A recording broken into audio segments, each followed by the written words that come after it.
Good morning friends. Last class में हम लोग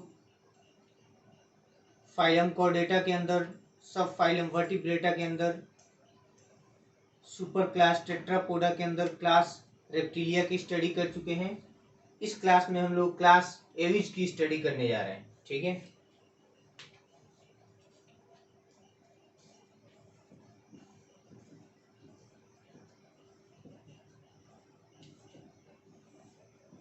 क्लास एविज, ठीक है, जिसको हम बर्ड्स बोलते हैं, बर्ड्स। ओके, क्लियर है।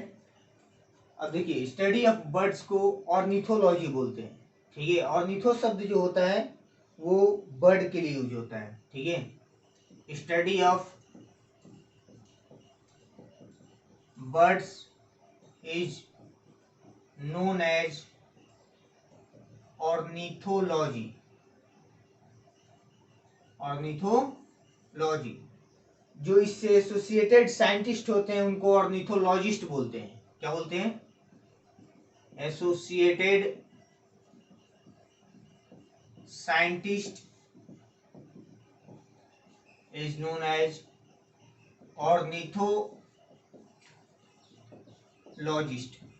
जो एसोसिएटेड साइंटिस्ट होते हैं उनको क्या बोलते हैं? ऑर्निथोलॉजिस्ट बोलते हैं। ठीक है, मोस्टली बर्ड्स जो हैं वो फ्लाई कर सकते हैं except few. Most of the birds can fly except ostrich. Ostrich जो होता है ये एक फ्लाइटलेस बर्ड है। फ्लाइटलेस बर्ड, ऑस्ट्रिच क्या है? फ्लाइटलेस बर्ड है। ठीक है, उसके बाद इनका स्किन जो है कवर्ड होता है फीदर से, जो इस क्लास का यूनिक कैरेक्टरिस्टिक फीचर है। ठीक है,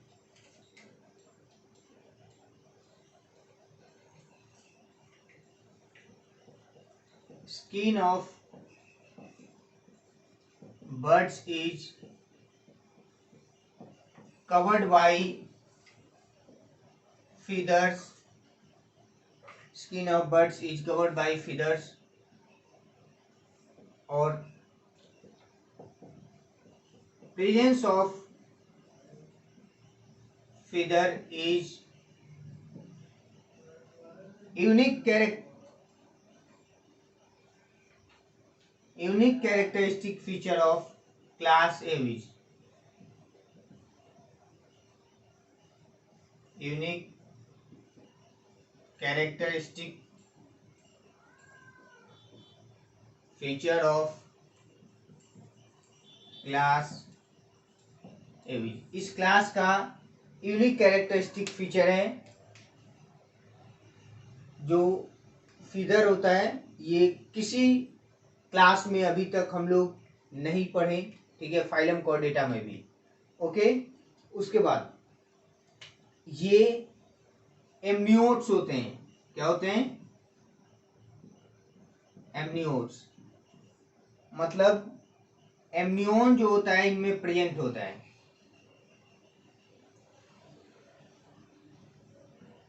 एमनियोन क्या होता है? एक्स्ट्रा एम्ब्रियोनिक मेम्ब्रेन होता है। एमनियोन क्या होता है? एक्स्ट्रा एम्ब्रियोनिक मेम्ब्रेन होता है, और एमनियोन इनमें प्रेजेंट होता है, इसलिए इनको हम क्या बोलते हैं? एमनियोट्स बोलते हैं। ठीक है, उसके बाद इनके स्कल की यदि हम बात करें तो सिंगल पोस्टीरियर कॉन्डाइल्स होते हैं स्कल में। ठीक है, a single posterior condyle is present. एक ही कॉन्डाइल प्रेजेंट है, दैट मीन्स इनका स्कल जो होता है कैसा है? मोनोकॉन्डाइलिक स्कल है। कैसा है? मोनोकॉन्डाइलिक स्कल है। ओके। नेक्स्ट पॉइंट, यदि इनमें क्रेनियल नर्व की बात कर रहे हैं तो 12 पेयर ऑफ क्रेनियल नर्व्स मिलते हैं, 12 पेयर ऑफ क्रेनियल नर्व्स मिलते हैं, ठीक है। ओके, क्लियर है। नेक्स्ट,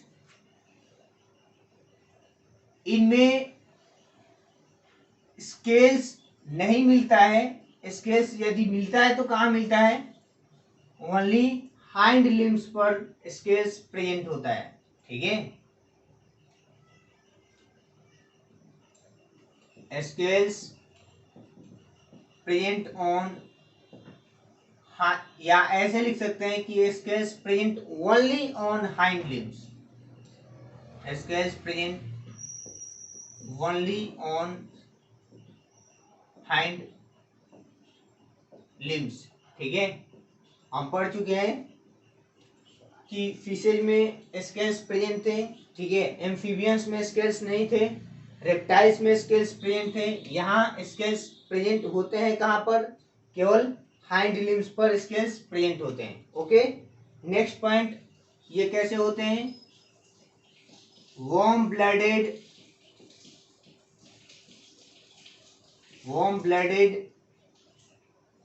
एनिमल्स होते हैं,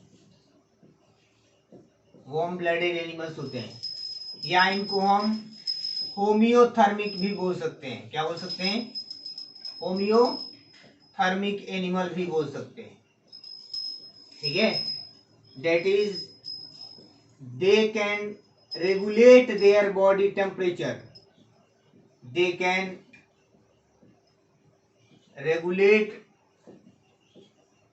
their body temperature, that is temperature of body of birds cannot fluctuate according to external temperature, बाहर के टेम्परेचर के अकॉर्डिंग बर्ड के बॉडी टेम्परेचर में कोई बदलाव नहीं होता है। बर्ड का बॉडी टेम्परेचर जो होता है क्या होता है, कांस्टेंट होता है। बाहर का टेम्परेचर कम हो सकता है, ज्यादा हो सकता है, लेकिन बर्ड का बॉडी टेम्परेचर चेंज नहीं होता है, ओके। कुछ आइए और कुछ बातें करते हैं, ठीक है।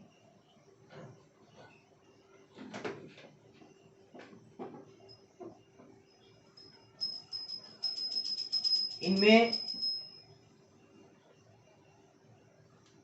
यदि ईयर की बात करें तो एक्सटर्नल ईयर का फॉर्मेशन हो चुका है up to external auditory canal, ठीक है। External auditory canal, that is ear की बात करें तो यहाँ एयर के 3 पार्ट होते हैं, इंटरनल एयर, ठीक है, मिडिल एयर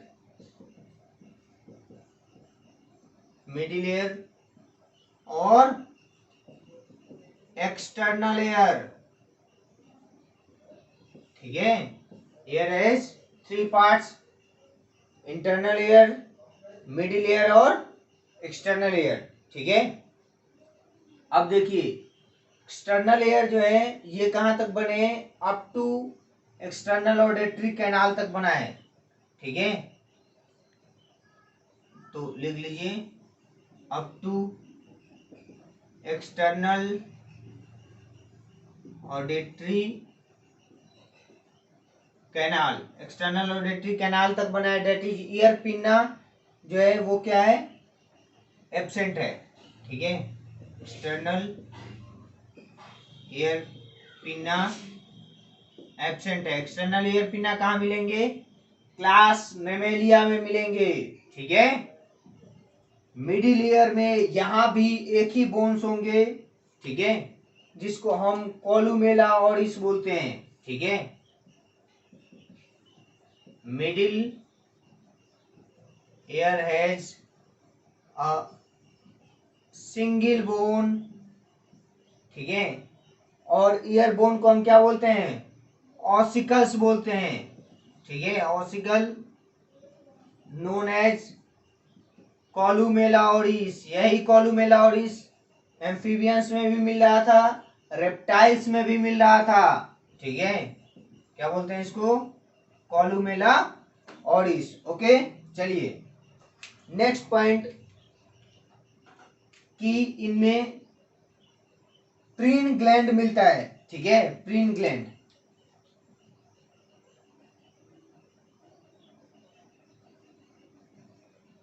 प्रीन ग्लैंड मिलता है। जो प्रीन ग्लैंड क्या करता है, लुब्रिकेशन प्रोवाइड करता है। ठीक है, ये ऑयली ग्लैंड होता है and it provide lubrication to feather. ये फीदर को लुब्रिकेशन प्रोवाइड करता है। क्यों करता है साहब, यदि फीदर को ये लुब्रिकेशन प्रोवाइड नहीं करेगा तो बारिश में फीदर का वेट क्या हो जाएगा, इंक्रीज हो जाएगा, और वेट इंक्रीज हो जाएगा बॉडी का, बर्ड का, तो उसको उड़ने में कठिनाई होगी। इसलिए प्रीन ग्लैंड जो होता है ये ऑयली सिक्रीशन करता है, और ये ऑयली सिक्रीशन जो है ये उनके बॉडी को, फीदर को क्या बनाता है, ऑयली बनाता है, स्लिमी बनाता है, ताकि यदि वाटर उस पर पड़े तो वाटर जो है क्या हो जाए, इजीली रिमूव हो जाए। ठीक है, तो हम लिख सकते हैं कि preen gland it is a oily gland, it is oily gland and it provides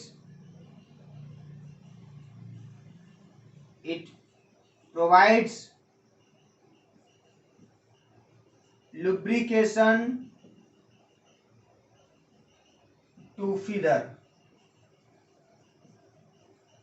feather को ये लुब्रिकेशन प्रोवाइड करेगा। ओके, कोई डाउट है तो बोलो भाई।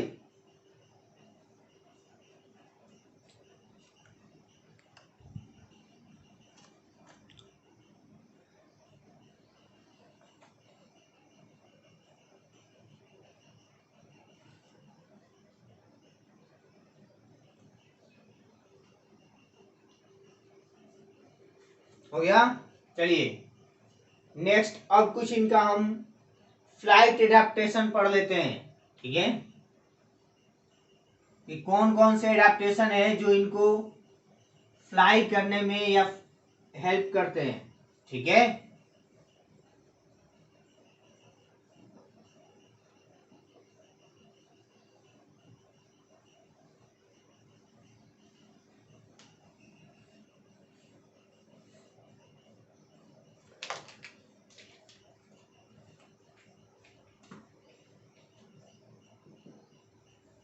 Flight adaptation of birds. Birds के कौन कौन से फ्लाइट एडाप्टेशन होते हैं। एक साहब सबसे पहले एयरफील्ड निमेटिक बोन्स होता है जो इनको उड़ने में हेल्प करता है। अब देखो एयरफील्ड होता है, ठीक है, हॉलो होता है, एयरफील्ड होता है, तो उसका वेट क्या हो जाएगा, रिड्यूस हो जाएगा, और वेट रिड्यूस हो जाएगा। ठीक है, तो ये आसानी से क्या होंगे, उड़ेंगे। ठीक है, तो लिख लीजिए एयरफील्ड हॉलो या presence of air filled hollow pneumatic bones. ठीक है, hollow pneumatic bones to reduce body weight, ताकि इनका बॉडी वेट क्या हो, रिड्यूस हो। ओके, नेक्स्ट इनमें केवल बोनी इंडोस्केलेटन मिलता है। ठीक है, ओनली बोनी इंडो स्केलेटन। ठीक है, केवल बोनी इंडो स्केलेटन मिलता है। ठीक है, इनका फोर लिम्ब जो है वो मॉडिफाई हो चुका है, किसमें, विंग्स में। ठीक है, modification of four limbs into wings, ये भी एक इनका फ्लाइट एडाप्टेशन है। नेक्स्ट, जो हाइंड लिम्स है उनमें पियर्सिंग मैकेनिज्म मिलता है, ठीक है, या लॉकिंग मैकेनिज्म मिलता है। यदि ये पतले से डाल पर भी बैठेंगे तो ये स्टेबल रहते हैं, ठीक है। ये लॉक कर लेते हैं, इनका जो हाइंड लिम्ब है लॉक कर लेगा तो उनकी स्टेबिलिटी इंक्रीज हो जाएगी ऑन, हम बोल सकते हैं कि मतलब पतला से पतला डाल पर, ठीक है। तो लिख लीजिए हाइंड लिम्स है, hind limbs have piercing mechanism, ठीक है, पियर्चिंग मैकेनिज्म। ये ऑटोमेटिक लॉक हो जाता है, इसको automatic locking mechanism automatic lockage locking mechanism भी बोलते हैं। Also known as automatic locking mechanism, ठीक है, इसको ऑटोमेटिक लॉकिंग मैकेनिज्म भी बोलते हैं। ये किस में हेल्प करता है, ठीक है, help in walking, running, swimming, ठीक है। Also helps in walking, running, swimming etcetera, ठीक है। नेक्स्ट पॉइंट, इनका जॉ जो है वो बीक में कन्वर्ट हो चुका है, ठीक है, conversion of jaw into beaks.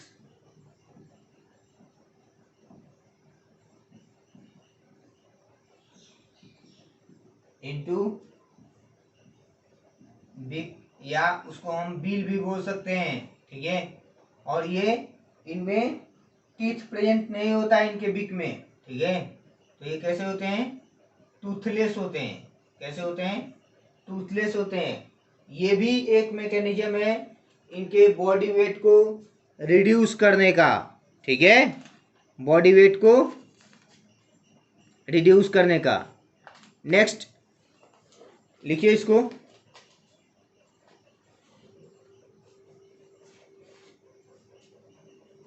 हो गया। उसके बाद इनमें क्या होता है कि दोनों कॉलर बोन जो है, या क्लेविकल हम बोल सकते हैं, कॉलर बोन को क्लेविकल भी बोलते हैं, दोनों कॉलर बोन जो है फ्यूज हो गए हैं और वी शेप स्ट्रक्चर बना चुके हैं। क्यों बनाया साहब, ये इसलिए बनाया है ताकि इनको फ्लाई करने में इनके बीच में क्या बने, अच्छा कोऑर्डिनेशन बने, ठीक है, for better coordination both clavicles fuse to form furcula, ठीक है, या उसको विश बोन भी बोलते हैं। लिख लीजिए, for better coordination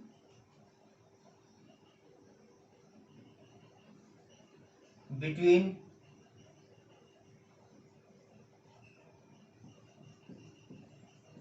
collar bones, ठीक है, ऐसे लिखिए, for better coordination during flying both clavicle और collar bones fuse to form V-shaped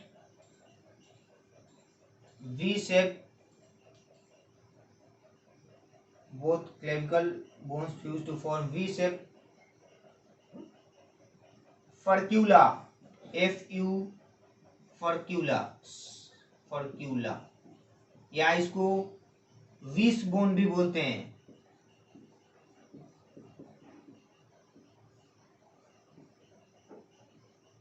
ठीक है, फॉर्क्यूला या विश बोन भी इसको हम बोलते हैं। ओके, क्लियर है।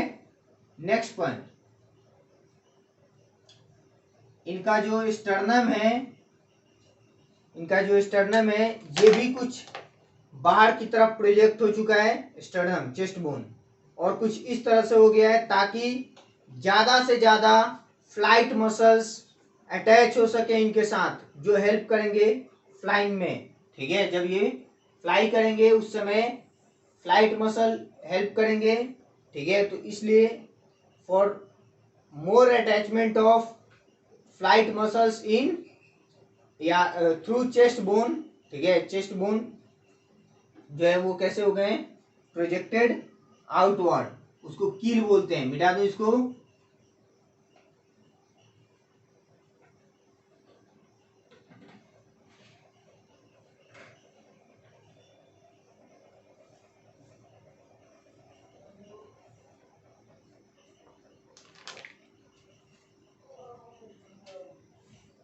लिख लीजिए, कितना हुआ, 6 7, हाँ जी 7।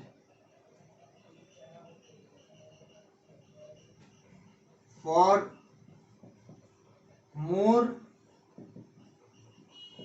Attachment of flight muscles, for more attachment of flight muscles chest bone, या इसको हम स्टर्नम भी बोलते हैं, चेस्ट बोन या sternum extend into projections, extends towards outside projections called कील। उसको क्या बोलते हैं, कील बोलते हैं। ठीक है, ताकि ज्यादा से ज्यादा फ्लाइट मसल्स क्या हो, अटैच हो। ओके, नेक्स्ट, इनका बॉडी जो होता है वो बॉडी भी कैसा होता है, स्ट्रीमलाइंड होता है, ताकि ये एयर करंट के थ्रू पास हो सके इजीली। ठीक है, तो लिख लीजिए स्पिंडल शेप बॉडी, इस तरह से होता है इनका बॉडी कुछ। ठीक है, ये आगे भी क्या हो जाएगा, पतला हो जाएगा, और पीछे भी पतला, स्पिंडल शेप का हो जाएगा। ठीक है, लिख लीजिए spindle shape body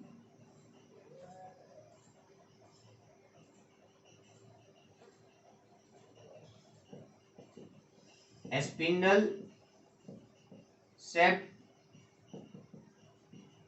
streamline body, spindle shape streamline body, ताकि ये क्या कर सकें, इजिली एयर करंट के थ्रू पास हो सकें। ठीक है, नेक्स्ट पॉइंट हम बोल सकते हैं कि इनमें सभी वर्टिब्री जो हैं वो भी फ्यूज हो चुके हैं। ठीक है, और सिनसैक्रम का फॉर्मेशन कर लिए हैं। लिख लीजिए several vertebrae fuse to form synsacrum या synsacrum is formed by the fusion of several vertebrae। ये भी किसके लिए, for better coordination during flying. ठीक है, for better coordination during flying. Okay, इनके टेल में भी 3 से 4 वर्टिब्री होते हैं। ठीक है, वो भी फ्यूज होके पाइगो स्टाइल बना चुके होते हैं, किसके लिए, फॉर बेटर कोऑर्डिनेशन। तो लिख लीजिए formation of pygo style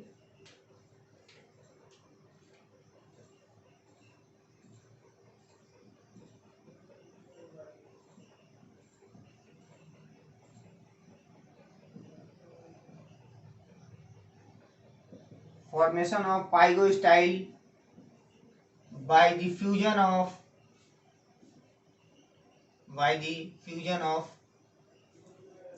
several vertebrae of tail। ठीक है, several vertebrae of tail या फ्यूजन ऑफ टेल वर्टिब्री भी बोल सकते हैं, टेल वर्टिब्री। इनमें 3 से 4 वर्टिब्री होते हैं। ओके, क्लियर है? तो ये सब जो है ये फ्लाइट एडाप्टेशन है बर्ड्स के, ठीक है, बर्ड्स के फ्लाइट एडाप्टेशन है, लिखिए इसको। ओके, क्लियर है? चलिए मिटा दो इसको।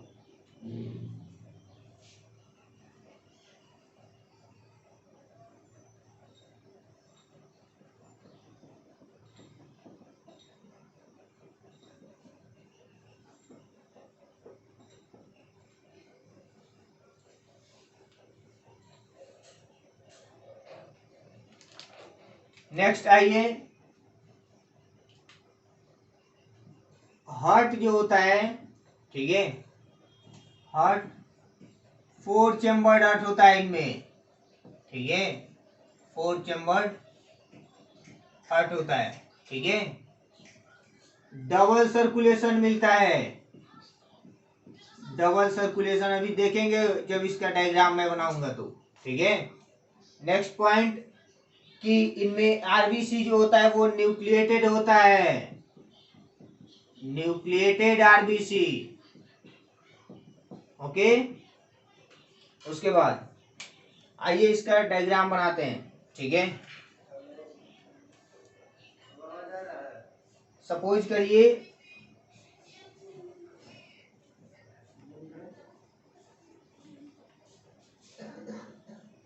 ये लंग्स हो गया, ठीक है,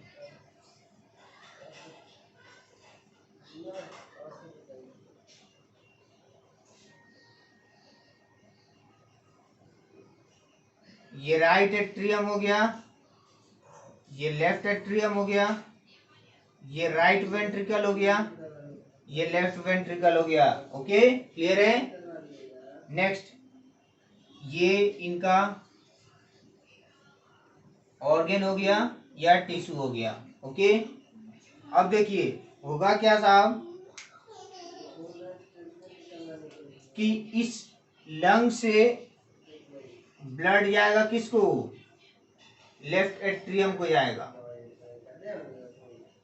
किसको जाएगा, लेफ्ट एट्रियम को जाएगा, लेफ्ट एट्रियम से ये ब्लड लेफ्ट वेंट्रिकल को जाएगा। ओके, क्लियर है? लेफ्ट वेंट्रिकल से ये ब्लड जो है वो ऑर्गन को जाएगा, किसको जाएगा, ऑर्गन को जाएगा। मैं इधर से नहीं बना रहा हूँ, इधर से बना रहा हूँ ताकि आपको जो है क्लियर इसको आप देख पाए, ठीक है, समझें, ठीक है। ये ऑर्गन से किसको जाएगा, राइट एट्रियम को जाएगा, ठीक है।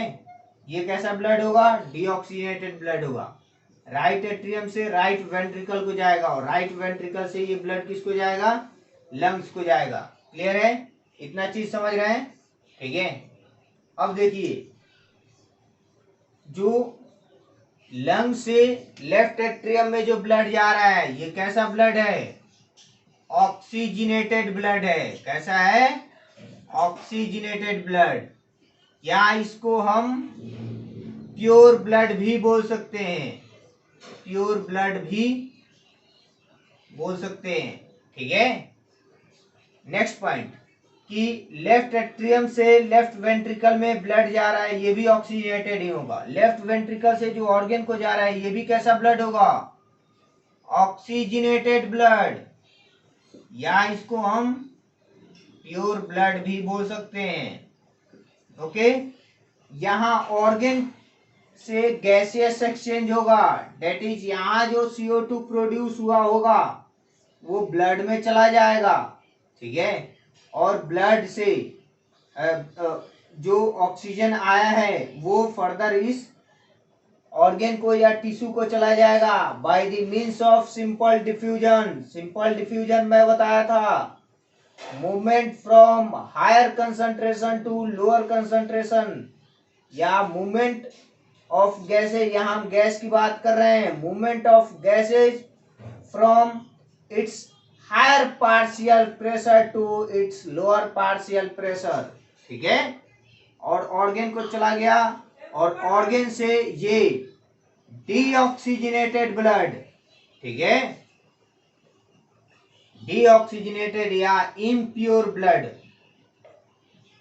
डीऑक्सीजनेटेड या इम्प्योर ब्लड किसको चला गया, राइट एट्रियम को चला गया, और राइट एट्रियम से राइट वेंट्रिकल को इम्प्योर ब्लड ही गया, और राइट एट्रियम राइट वेंट्रिकल से ये किसके थ्रू, इस पल्मोनरी आर्टरी के थ्रू ये किसको चला गया, पल्मोनरी आर्टरी के थ्रू ये लंग्स को चला गया। ओके, तो ये ब्लड जो होगा ये कैसा होगा, बोलो, ये भी डीऑक्सीजनेटेड ब्लड होगा। कैसा होगा, डीऑक्सीजनेटेड ब्लड, ठीक है, डीऑक्सीजनेटेड ब्लड। ओके, क्लियर है। अब देखिए मुद्दे की बात यह है साहब कि यदि हम ब्लड का फ्लो देख रहे हैं तो ब्लड का फ्लो कहां से कहां जा रहा है, ब्लड का फ्लो लंग से किसको जा रहा है, लेफ्ट एट्रियम को जा रहा है, लेफ्ट एट्रियम से लेफ्ट वेंट्रिकल को जा रहा है, लेफ्ट वेंट्रिकल से ऑर्गन को या टिश्यू को जा रहा है, ठीक है, और ऑर्गन या टिश्यू से राइट एट्रियम को जा रहा है, और राइट एट्रियम से राइट वेंट्रिकल को जा रहा है, और राइट वेंट्रिकल से लंग्स को जा रहा है। क्लियर है। अब देखो बाबू, मुद्दे की बात यह है साहब कि यहां हार्ट में एक बार ऑक्सीजनेटेड ब्लड आ रहा है और ऑक्सीजनेटेड ब्लड निकल भी रहा है, दूसरी बार डीऑक्सीजनेटेड ब्लड आ रहा है और डीऑक्सीजनेटेड ब्लड निकल भी रहा है। ओके, क्लियर है। मतलब हार्ट में ब्लड 2 बार आ रहे हैं और 2 बार हार्ट को लीव कर रहे हैं, दैट इज इसमें कंप्लीट डबल सर्कुलेशन है। कैसा है, कंप्लीट डबल सर्कुलेशन है। इनकम्प्लीट तो हम तब बोलते हैं जब ब्लड की मिक्सिंग होती, ओके, मिक्सिंग होती किसके किसके बीच में, ऑक्सीजनेटेड ब्लड और डीऑक्सीजनेटेड ब्लड की मिक्सिंग होती, तब बोलते हैं इनकम्प्लीट डबल सर्कुलेशन। है कोई डाउट। अब देखिए यहां से एक चीज तो क्लियर है, क्या है कि हम यहां लिख रहे हैं कि लंग्स में ऑक्सीजनेशन हो रहा है इस ब्लड का, दैट इज रेस्पिरेशन की बात करें तो रेस्पिरेशन किसके थ्रू हो रहा है, लंग्स के थ्रू हो रहा है। किसके through, respiration occurs through lungs। Respiration किसके थ्रू हो रहा है, लंग्स के थ्रू हो रहा है, ठीक है। ओके, अब देखिए इनको उड़ना है तो इनको ज्यादा ऑक्सीजन की आवश्यकता है, क्योंकि ज्यादा एनर्जी लगेगा, तो ज्यादा एनर्जी लगेगा तभी ज्यादा एनर्जी तभी प्रोड्यूस होगा जब ज्यादा ऑक्सीजन रहेगा और ऑक्सीडेशन होगा। ओके, ऑक्सीडेशन होगा तो ज्यादा एनर्जी प्रोड्यूस होगा, ठीक है। एरोबिक ऑक्सीडेशन में, एरोबिक रेस्पिरेशन में ज्यादा एनर्जी प्रोड्यूस होता है, हम लोग पढ़ चुके हैं बायोलॉजिकल क्लासिफिकेशन में, थोड़ा बहुत मैं बताया था, ठीक है। तो ज्यादा ऑक्सीजन को स्टोर करने के लिए इनके पास जो होता है वो एयर सैक्स भी प्रेजेंट होते हैं, ठीक है। जैसे ये इनका ट्रैकिया हो गया, ठीक है,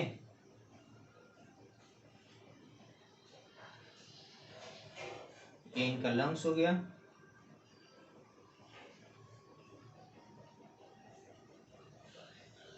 यहां पर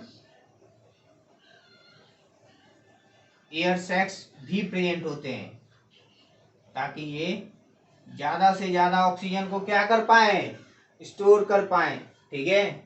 तो इनके पास एडिशनल एयर सैक्स एसोसिएटेड होते हैं लंग्स के थ्रू, लंग्स से, ठीक है।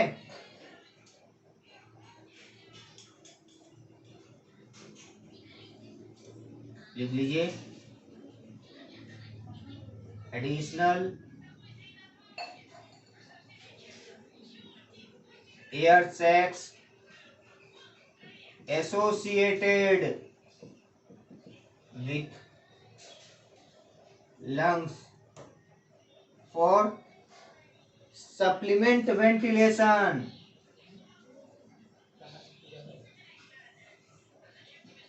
फॉर सप्लीमेंट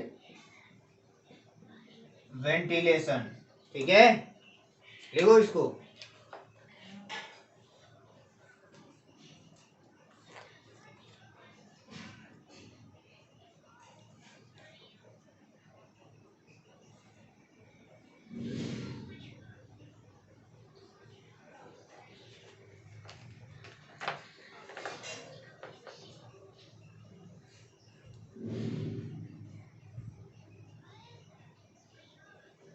मिटा दूं?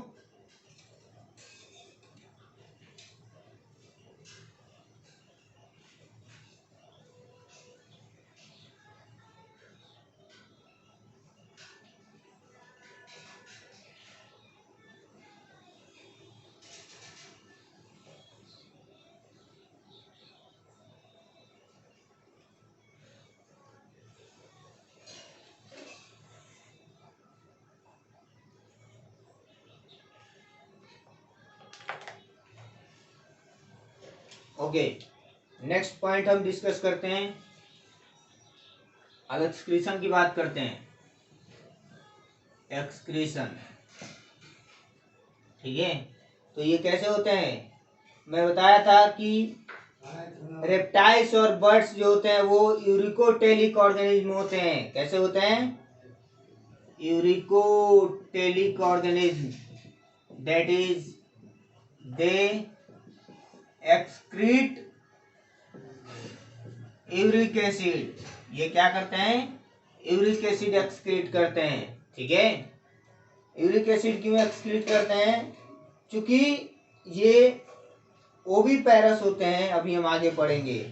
तो ओविपेरस होते हैं, तो यदि ये टॉक्सिक सब्सटेंस एक्सक्रीट करेंगे तो इनका चूजा जो है वो हैच होने से पहले ही क्या हो जाएगा? डिस्ट्रॉय हो जाएगा। इसलिए ये यूरिक एसिड एक्सक्रीट करते हैं। ठीक है, और एक्सक्रीशन किसके थ्रू होता है? Excretion by metanephric kidney. ठीक है, excretion by metanephric kidney. Okay, next point, इनमें क्लोएका प्रेजेंट होता है। ठीक है, क्लोएका हम लोग पढ़ चुके हैं कि क्लोएका जो होता है वो एक पोस्टेरियर चैम्बर होता है, इनटू विच गैमेट भी आके ओपन होते हैं। ठीक है, और जो है एक्सक्रेटरी प्रोडक्ट भी आते हैं और फीकल मैटर भी आते हैं। ठीक है, और विच उनका एक कॉमन ओपनिंग होता है जिसको क्लोएकल अपर्चर हम बोलते हैं। ठीक है, तो लिख लीजिए, क्लोएका इज प्रेजेंट, क्लोएका इनमें प्रेजेंट होता है। ठीक है, उसके बाद इनमें यूरिनरी ब्लैडर एब्सेंट होता है। क्यों होता है? यदि यूरिन को ये स्टोर करेंगे तो इनका बॉडी वेट क्या हो जाएगा? इंक्रीज हो जाएगा, तो इनको उड़ने में परेशानी होगी। तो इसीलिए इनका यूरिनरी ब्लैडर भी इनमें क्या होता है? एब्सेंट होता है। ठीक है,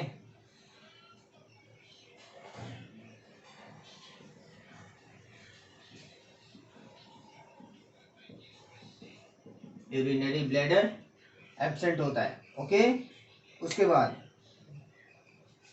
नेक्स्ट यदि हम बात करें तो ये कैसे होते हैं? यूनिसेक्सुअल या डायोसियस होते हैं। कैसे होते हैं? डायोसियस होते हैं, that is male and female reproductive organ are present in different individual. Fertilization इनमें कैसा होता है? इंटरनल फर्टिलाइजेशन होता है, इंटरनल फर्टिलाइजेशन। ये ओविपेरस होते हैं। ठीक है, ओविपेरस होते हैं। उसके बाद इनमें लार्वल स्टेज एब्सेंट होता है, लार्वल स्टेज एब्सेंट होता है, दैट इज डायरेक्ट डेवलपमेंट होता है, डायरेक्ट डेवलपमेंट होता है। इनमें राइट ओवरी भी एब्सेंट होता है, क्योंकि ओवरी जो है एक हेवी ऑर्गन है, ठीक है, और उसमें एक प्रोड्यूस होगा तो वो और हेवी हो जाएगा, तो इनका बॉडी वेट फिर इंक्रीज हो जाएगा, इसलिए इनमें राइट ओवरी एब्सेंट ही होता है। यदि प्रेजेंट भी होगा तो नॉन फंक्शनल होगा, ठीक है। राइट ओवरी एब्सेंट, ये केवल फीमेल में ही होगा, मेल में ओवरी नहीं होता है, ठीक है। लिखिए इसको, हो गया। उसके बाद एलिमेंट्री कैनाल में 2 एडिशनल चेंबर होते हैं।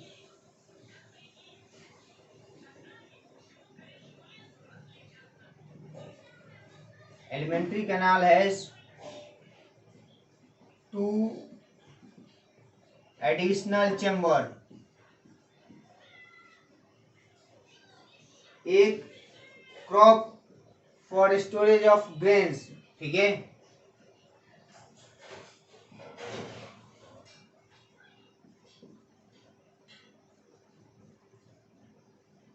और दूसरा होता है गिजार्ड। गिजार्ड, ये देखो बहुत सारे बर्ड्स ऐसे होते हैं, माइग्रेटरी बर्ड्स, जिनको एक कंट्री से दूसरी कंट्री में भी माइग्रेट करना पड़ता है, ठीक है। एक country due to environmental condition जब चेंज होने लगता है तो एक कंट्री से दूसरी कंट्री में भी, जैसे एक एग्जांपल है साइबेरियन क्रेन्स, हम लोग आगे पढ़ेंगे, ठीक है। तो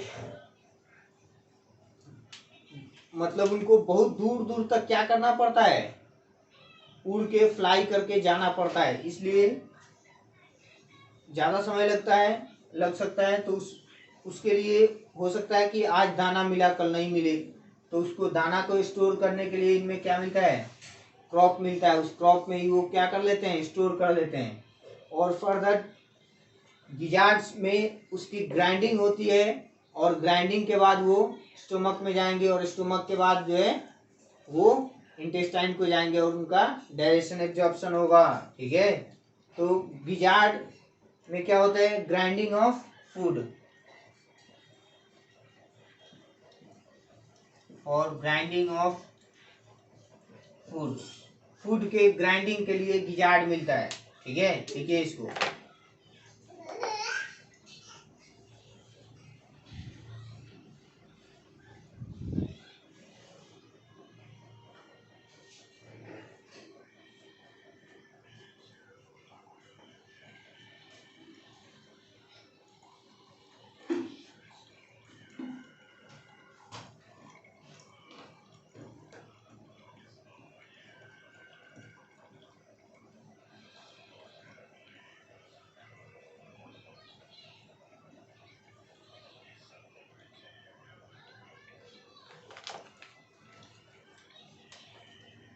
इसका क्लासिफिकेशन देखते हैं, ठीक है।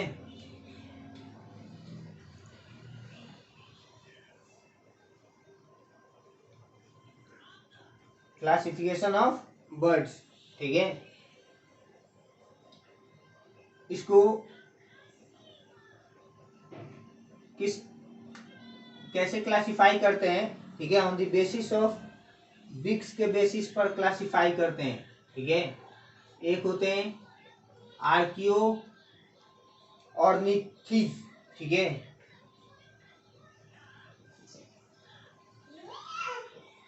आर्कियो ऑर्निथिज, और दूसरे हो गए neo ऑर्निथिज।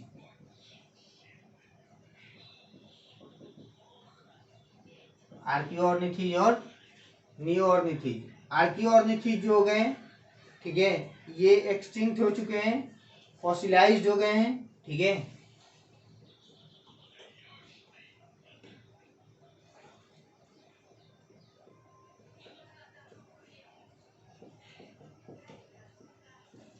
Mostly are extinct and fossilized, ठीक है, एक्सेप्ट आर्कियोपेटेरिक्स, ठीक है, आर्कियो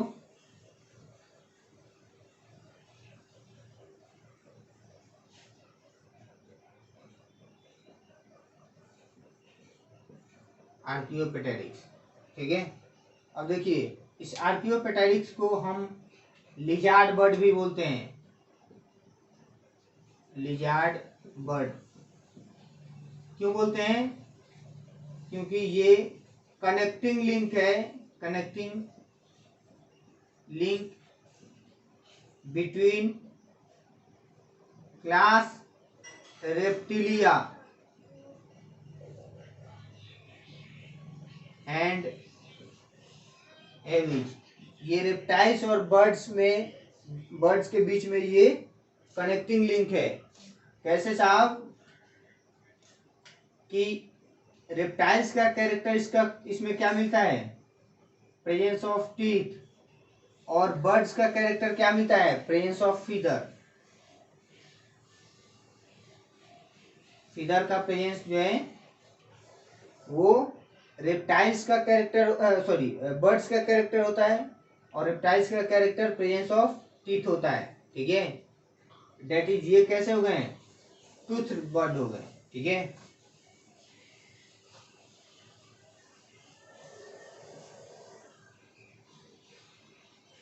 ठीक है।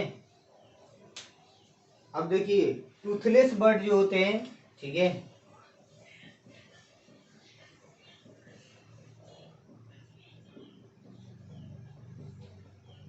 टूथलेस बर्ड्स, ठीक है,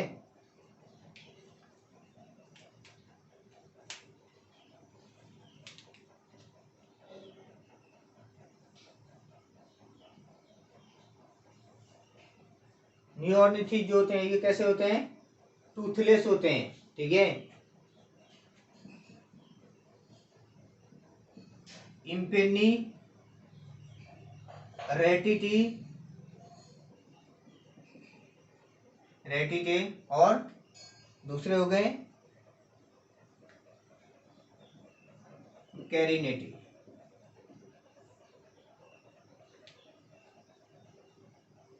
ठीक है, देखिए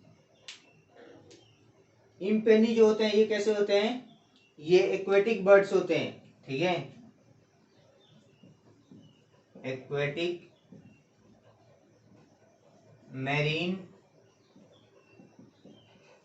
बर्ड्स होते हैं। ठीक है,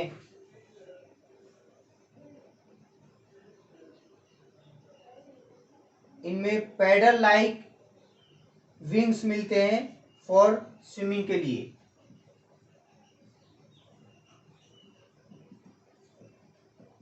for swimming they have paddle like wings. Paddle like wings मिलेंगे स्विमिंग के लिए। ठीक है, इसका एग्जांपल लिख लीजिए, पेंगुइन। पेंगुइन,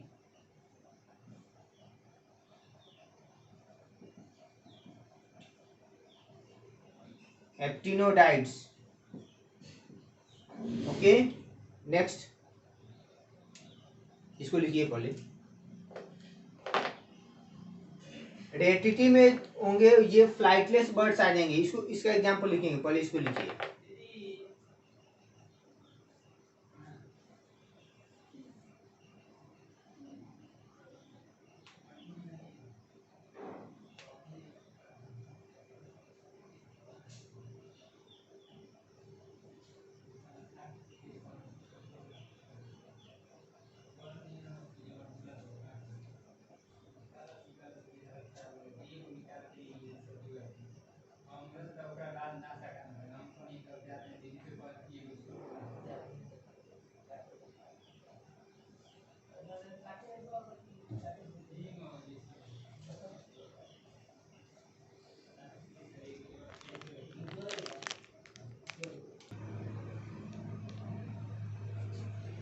रेटिटी, रेटिटी में आ जाएंगे फ्लाइटलेस रनिंग बर्ड्स। इसमें पहला एग्जांपल आ जाएगा ऑस्ट्रिच एस्ट्रूथियो। ठीक है, एस्ट्रूथियो। ये अफ्रीकन ऑस्ट्रिच की हम बात करें, ये लार्जेस्ट लिविंग बर्ड्स हैं, लार्जेस्ट लिविंग बर्ड्स। और इनका एक भी जो होता है वो एनिमल किंगडम का हम पढ़ेंगे आगे, लार्जेस्ट एग होता है। Okay, largest cell. Okay, next rhea. Rhea South American ostrich है, ठीक है, South American ostrich rhea, RHEA रिया।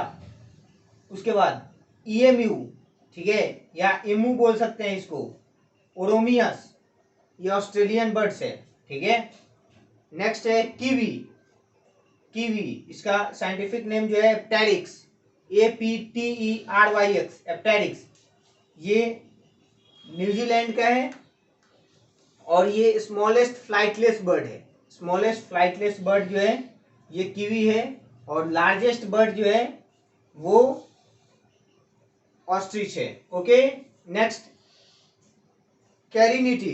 कैरिनिटी में आ जाएंगे लिविंग फ्लाइंग बर्ड्स आ जाएंगे, ठीक है। इसका एग्जांपल पहला आ गया पिकॉक, पैवोक्रिस्टेटस, ठीक है, पिकॉक पैवोक्रिस्टेटस। नेक्स्ट आ गया पैरोट, सिटैकुला। सिटैकुला में स्पेलिंग ध्यान दीजिएगा, यहाँ P साइलेंट है, PSITTACULA, सिटैकुला। नेक्स्ट है कॉर्बस स्प्लेंडेंस, स्प्लेंडेंस क्रो। उसके बाद नेक्स्ट है कोलुम्बा पिजॉन, ठीक है, कोलुम्बा पिजन। ओके, उसके बाद नेक्स्ट है वल्चर, नियोफ्रॉन, ये स्कैवेंजर बर्ड्स है, ठीक है। तो on the basis of tooth के बेसिस पर इनको हम डिवाइड करते हैं, क्लासिफाई करते हैं। एक टूथलेस बर्ड्स जो होते हैं उनको नियोर्निथीज बोलते हैं, और जिनमें टूथ प्रेजेंट होता है उनको आर्कियोर्निथीज बोलते हैं, ठीक है। आर्कियोर्निथीज जो है ये मोस्टली एक्सटिंक्ट हो गए हैं, except archaeopteryx which is a connecting link between reptiles and birds. Reptiles का कैरेक्टर इसमें मिलता है कि प्रेजेंस ऑफ टीथ, और बर्ड्स का कैरेक्टर क्या मिलता है, presence of feather. Okay, neornithes को फर्दर हम क्लासिफाई कर सकते हैं, ठीक है, कि फ्लाइंग बर्ड है या फ्लाइटलेस बर्ड है, या हम बोल सकते हैं कि एक्वेटिक है, ठीक है। तो जो एक्वेटिक बर्ड्स हैं वो केवल यहाँ मेरीन की बात हम कर रहे हैं, ठीक है। तो इनमें एग्जाम्पल आ गया पेंगुइन, ठीक है। इनमें फॉर स्विमिंग इनमें पैडल लाइक विंग्स प्रेजेंट होते हैं। फ्लाइटलेस बर्ड्स आ गए रेटिटी, इसका example ostrich, struthio, African ostrich. Okay, largest bird है, इसका एग भी लार्जेस्ट एग होता है, ठीक है। Rhea South American ostrich, emu Australian ostrich है, ठीक है। उसके बाद कीवी न्यूजीलैंड का बर्ड है, और ये स्मॉलेस्ट फ्लाइटलेस बर्ड्स है। ओके, उसके बाद नेक्स्ट है कैरिनिटी, इसका एग्जांपल आ गया, ये लिविंग फ्लाइंग बर्ड्स हैं, ठीक है। इसका एग्जांपल आ गया पिकॉक पैवोक्रिस्टेटस, ठीक है। उसके बाद crow, corvus splendens, splendens parrot, psittacula, columba pigeon, neophron, vulture, scavenger birds. Okay, it is all about birds. And last class, next class में हम लोग स्टार्ट करेंगे क्लास मेमेलिया, ठीक है। चलो, बहुत बहुत शुक्रिया।